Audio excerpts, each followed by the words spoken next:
when do the Yankees cut their losses with A-Rod? When do they finally just say it's time to just let this guy go? Because I know baseball contracts are guaranteed. It's not like football where you cut the guy and you only got to pay him this percentage. Yeah, and, no, it's different. You got to, unless you come to an agreement with him and his agent, you pretty much pay out the remainder of the contract if you cut a guy. Yeah. So I understand the financial aspect of like, well, we got to pay him one way or another. We might as well have him. Yeah, because you're not going to trade him. So what you're going to do is just wait on him. When he comes back, you're going to get all that you can out of him. You're going to DH him a lot. You're going to play him at third some. And you're going to just get what you can get out of him for as long as you can get it out of him. And then you're going to eventually have to just wait until he retires, unfortunately. So you're talking that there could come a day where you're looking at having a $18 to $20 million designated hitter with him. Is that fair to say? Where he's not playing the field, he is just DHing. Is that fair to say that you end up with an $18 to $20 million Shout out to Erich DH? Sucks for Life, by the way. Back in our again. Chat. Back in our chat. Saying he called a 3-point dead skin win yesterday, and they won by 1. So I'll give him props. I'll give him credit. He called the close game, and he called the team that was going to win. So we give him props. I called it a close game as well. I also said 3 points, but I called it in favor of the Giants, so I was wrong. Shout out to Erich Sucks for Life.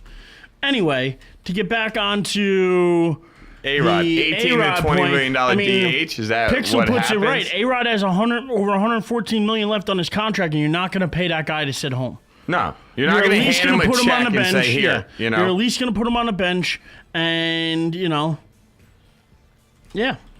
So, Yanks in a little bit of trouble, but they got the pitching aspect shored up for this year. Now it's just a matter of trying to find somebody, and I'll almost agree with Pixel, but I just don't like Nunez. I mean, I know he likes Nunez. He thinks he's got potential. I think the guy's got no potential. I think he's but they do need to find somebody to platoon with Chavez. If that happens to be Nunez, we're in store for a lot of errors in the field. We just are. Now, that does got to feel good to say, though, as a Yankee fan. I think all the Yankee fans that are out there would agree. It is December 4th, and you're going into this year confident in your pitching. On December 4th, that has got to feel good as a Yankee fan to say, we're still 3 months away still before pitchers and catchers even start showing up to spring training. So to say to yourself this early, we believe our pitching rotation is set. Now, obviously, the bullpen and all that's stuff that still needs to be sorted out, and that's one of the reasons you do spring training. But to say your rotation is pretty much set is pretty awesome. And I think if you're a Yankees fan, you got to be excited about that. I think the real question, one other question when it comes down to the Yankees offseason stuff while we're on them, is apparently Ichiro is not happy with the idea of a 1-year deal, or his agent wants more. I wasn't sure. I only vaguely heard a part of this story. 2 to 3 year deal. He probably wants multiple years. Do you think if I'm the Yankees, I offer him 2 years. I don't think giving Ichiro 2 years is out of the realm possibility. Like I said, last year when he came to the Yankees, whether it was just that last 40 games or not, in that last 40 games of the year, he batted over 300 with the Yankees. He was rejuvenated playing for a team that's actually playing for something rather than playing for nothing for 10 years straight. I don't mind giving him 2 years. If you want to give him 2 years, $12 million, I'm okay with it. And maybe even an option for a third if he happens, a club option for a third, not a player option. No. You're not at that age. You can't give a player option. A club option for a third. Maybe so you say you give him the 2 with the option for the third, the total deal would be like 17.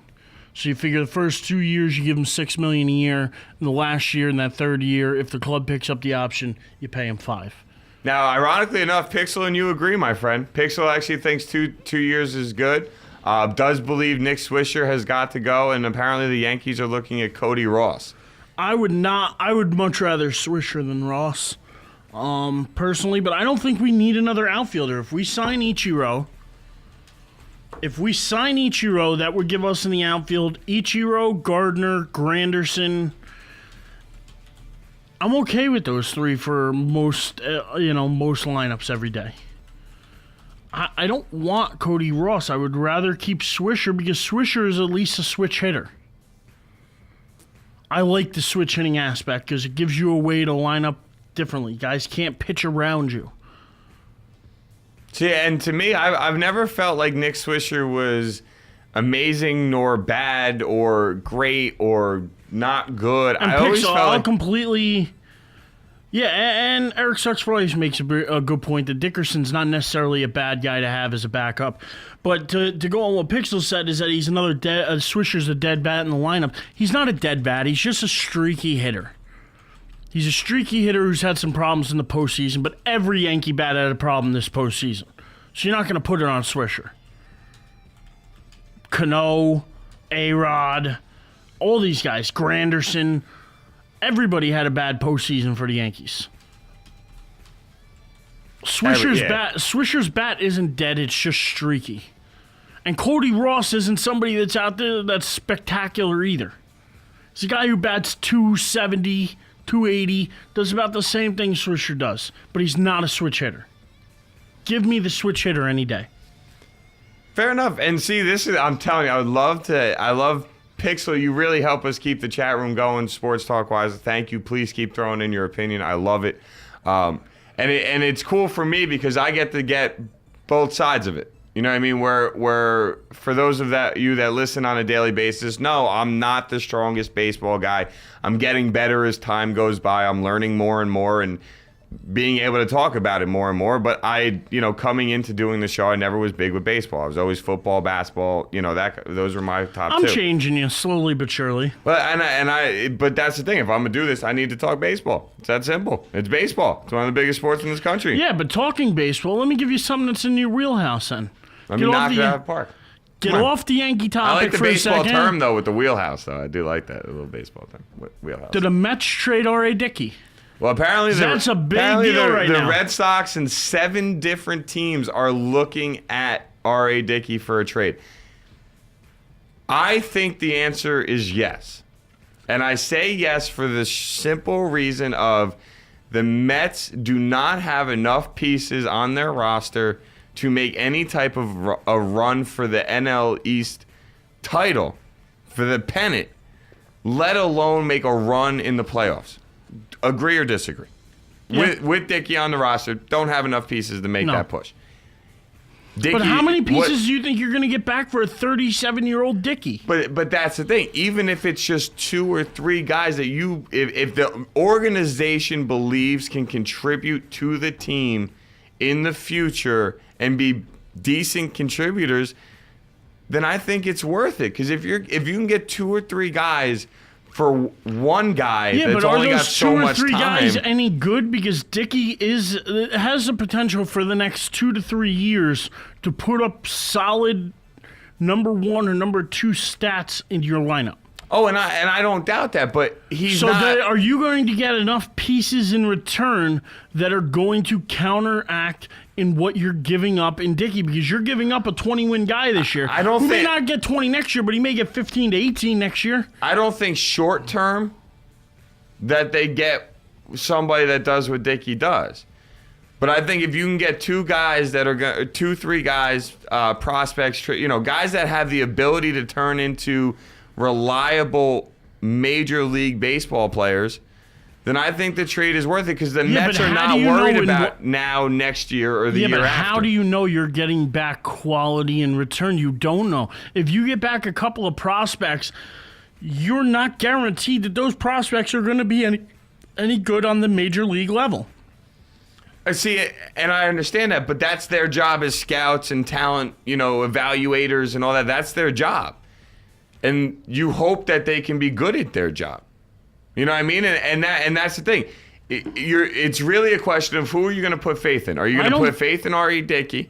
Or are you going to put faith in the organization to bring in players that can help them long term? You should have no faith in the Wilpons. Yeah, 0. They're a bunch of bums, money-stealing bums, the Wilpons. They need to give up that organization because they're running it into the ground. We've talked about this before. They need new ownership. I think almost everybody in baseball thinks that the Mets need new ownership, and they're not going to go anywhere until they get it. But still, you're better off keeping a guy around who can win you something as opposed to some young guys who don't guarantee you anything. And I see what you're saying, but the Mets aren't going anywhere. R.A. Dickey can win 30 games this year, and it still isn't going to put the Mets above an 80-win season. Do you agree? Even if R.A. Dickey won 30 games this year, some fathomable number like that, do you think the Mets still could pull an 81-win season and go 500? If the Mets kept Dickey, and they're not opposed to spending money, the Mets, go out and get some pieces. There is a guy out there who you could probably get to come to your city and could probably make a difference in your lineup. I don't want him coming to the Yankees, but do you know who I have in mind? I'm listening. He's a guy who's a potential Triple Crown winner. He can hit 40-plus home runs. He's going to play a decent enough outfield. You've just got to find a way to keep his head straight. Mr. Hamilton? Josh Hamilton. Why not? You put him with David Wright in the lineup, you got something to talk about there. You got a lineup who can hit. You keep Dickey on your roster. You've got a guy who can pitch. It's not that far-fetched to think the Mets could be a decent enough team next year to make a run at this extra wild card spot. That's the difference now, is there is now another playoff spot. Which I do love. I thought that was awesome this year. That's the piece you guys are missing. So you think that bringing in Hamilton could be the difference in the Mets being... Because let's be serious. I don't think even bringing in Hamilton and keeping Dickey makes them better than the Braves or Phillies or the Nationals. Do you think that's fair to say? Even bringing in Josh Hamilton doesn't make the Mets better than the Braves, Nationals, or Phillies. Could be. You think by just adding him could possibly put them up there with those three? It could. If you kept Dickey and you add talent, how can you not say the Mets are a better team going into next year than they were this year? They were a team that up until July was in the mix. And it was the second half of the year where all their young guys fell off that hurt them. Hamilton makes me nervous in New York. Hamilton, of course, makes you nervous. For him as a person more than anything. But that's why I don't like him with the Yankees.